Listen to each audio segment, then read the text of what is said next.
Hey there YouTube, I'm Ikitsu, this is the Ikitsu Times, welcome to my channel, welcome to a little bit of Age of Wonders 4. So I've been working on sort of a guide series for this game on how to create a faction, which is I think something that a lot of people have been asking about. People are asking about a lot of advice for that particular topic, but it's a pretty nebulous, big topic that has a lot of different angles you can approach it from. There's a lot of different ways that you can actually just make your faction. But what I want to do is sort of go through the different steps to it and how they sort of work there. You can see I've made quite a lot of factions, and they're actually pretty diverse in terms of what they do and what they're sort of for. I really like the way that the faction designer in this game works. So we're not going to hit this create faction button. Everything we're going to do is going to be up here in the Encyclopedia for this first little bit here. Now, what the Encyclopedia does is it gives us a general overview of different things, and you can break it down so you can just look at the particular faction that you might want to run here. And this is a great way to just sort of start. And you can either do it by saying that you're going to be starting off as, say, feudal, or you can do it by saying that I want this run to be based around astral, or I want it to be based around nature or shadow or something like that. You might have a theme in your head going on, in which case you would grab one of these sort of tomes or one of these cultures, and you would figure out what they're capable of doing and sort of look through what they have. That would be one way to go about it. Or maybe you've noticed one of the units has a really strong ability and you want to figure out what you can do with that. Either way, this is a great place to start looking around to try and do the first step of what I would consider for faction creation, and that's trying to figure out your base combination. I'm going to call this the base 2 method because I can't really think of a better name for it. Now, this is a system where you just take two units that you think have some synergy together. It could be something really obvious, like for example, I could be playing as High, and I could decide that I'm going to combine Sun Priests and Dusk Hunters. And that's a combination. That's, in fact, literally a combination that's all you need. You can play an entire game with just that combination. Or I might be playing as the Mystic faction here, and I could decide that I want to make it based around Soothers and Spell Shields. And that's, again, another combination that I could go around. Or if you were playing this sort of, say, the Astral Affinity, we could be saying we want to play as, say, Astral Serpents and Phase Beasts. Go for a very sort of chthonic monster kind of build there. Or maybe we want to go with, like, Watchers and Mirror Mimics. Something like that. We decide two units that we think can work together in some way, shape, or form, and we make it so that those are the heart of our sort of army there. It's going to be like two of each of those in each of our 3 stacks of 6. So there's going to be 12 of our units across those different units there.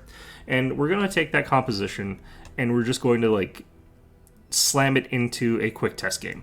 And the reason that I would recommend doing that is maybe you came into this and you're like, okay, well, what if I had a combination of, let's go in here and say that, what if I had a combination of like Horn God and the Druid of the Cycle?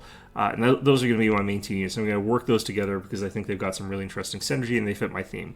And then you just get completely wrecked because Druid of the Cycle comes at Tome Tier 3 and Horn God comes in at Tome Tier 4. So you basically don't get these and don't have any of the units that you want until pretty late into the game.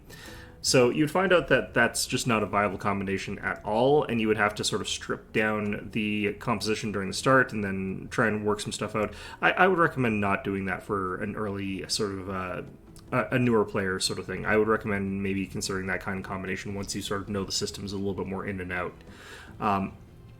So you test it and just find out that's not viable. You should be able to figure out viability just by looking, but sometimes you can play it a little bit and find out that, you know, actually maybe I could just barely inch by really rushing to get to Druid of the Cycle, spamming those guys out, and then just holding on using just Druids of the Cycles, and then really burst onto the scene once I get access to Horned God.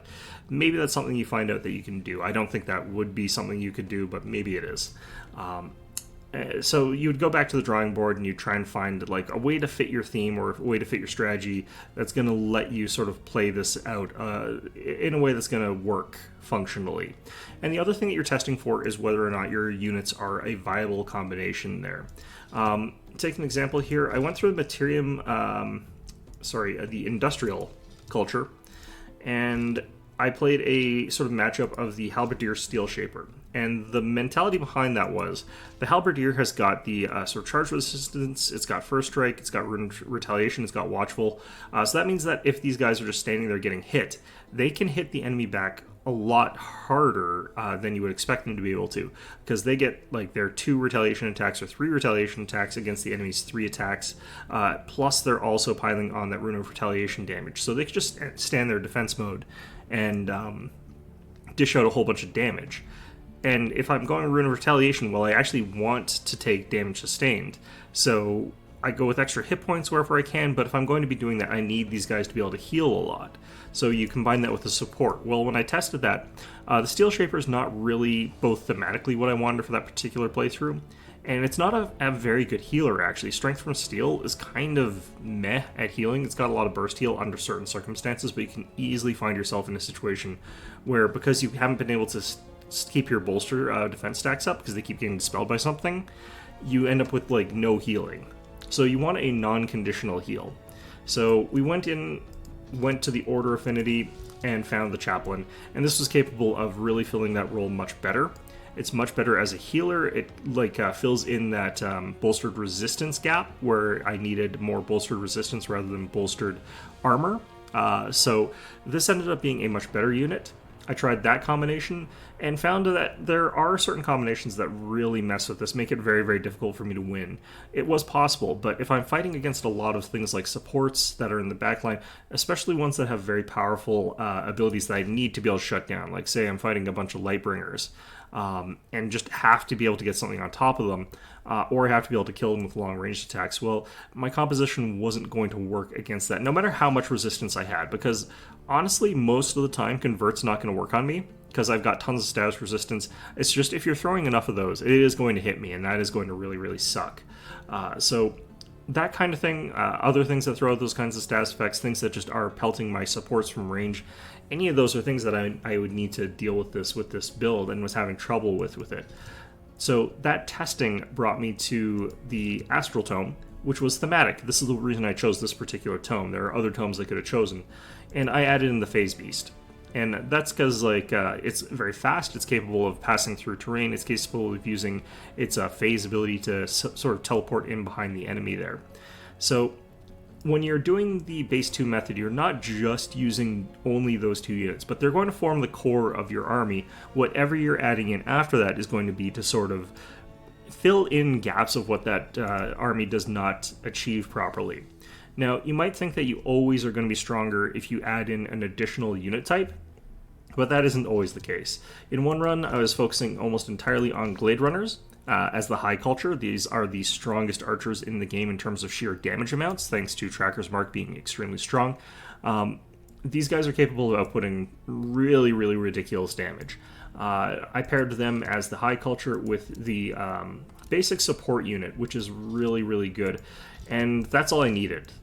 There's literally nothing I could have added in that sort of 5th unit slot that would have made this a stronger stack. If I had added in a Dawn Defender to try and throw those in front of the archers and stuff like that, I'd simply be diluting my killing power by way too much. If I sort of added in an Awakener instead of one of them, again, I'd be diluting that killing power. Like Exposing Light, Spirit Bolts, these are all really good, but I'm not getting the bonuses off of these guys that are going to help in the sort of way that I need them to. This does give me that sort of Twin Awakening, so if I was going to add something, this would be the closest to viable, but since I was purchasing and researching only really arrow upgrades, I wouldn't have very good Spirit Bolts, and I wouldn't have the best Exposing Light. So this is just a unit that really doesn't really shine in that sort of situation. And with the Hero's Twin Awakening, I had the ability to do 6 Awakenings on a single stack without having to rely on anything spectacular there. I was capable of juggling and keeping everyone awakened whenever I needed to. So don't always add that extra unit.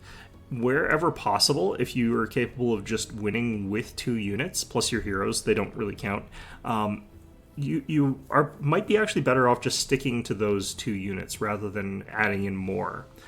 So don't just add more to add more for adding more sake, is basically what I'm saying there. You can add more if it just adds more theme or more flavor or something a little bit more interesting or creates a more fun combo for you. But in terms of strictly raw power, typically speaking, you don't need more unit types. Don't want to overcomplicate things, and you don't really need to. So that's going to be our first video on this. Use the Encyclopedia. It gives you a great sort of baseline to figure out the units and the sort of combinations of units that you want to use. Do quick test games, just run in, see if what you're doing is even baseline viable. You should be able to figure out what is or is not baseline viable after a couple of playthroughs of the game to figure out sort of how things work. But until then, this is a great way to sort of learn that. And it also tells you where the weaknesses in that composition lie. So figure out where those weaknesses are. And yeah, this is just a great way to sort of start off your journey and figure out what sort of composition you're going to go for when you're conceptualizing the story of your faction, when you're trying to find a good, interesting combo of power. This is a great way to start off. And I think that this, no matter what overall method you're using for character creation, this is a great way to do it. So in any way, hope you found this video enjoyable. I'm going to start adding if you can, would you like, comment, subscribe? I don't really do that, but I want to see if that actually does anything. But in any event, yeah, hope you found this video enjoyable, and of course, as always, hope to see you guys all next time.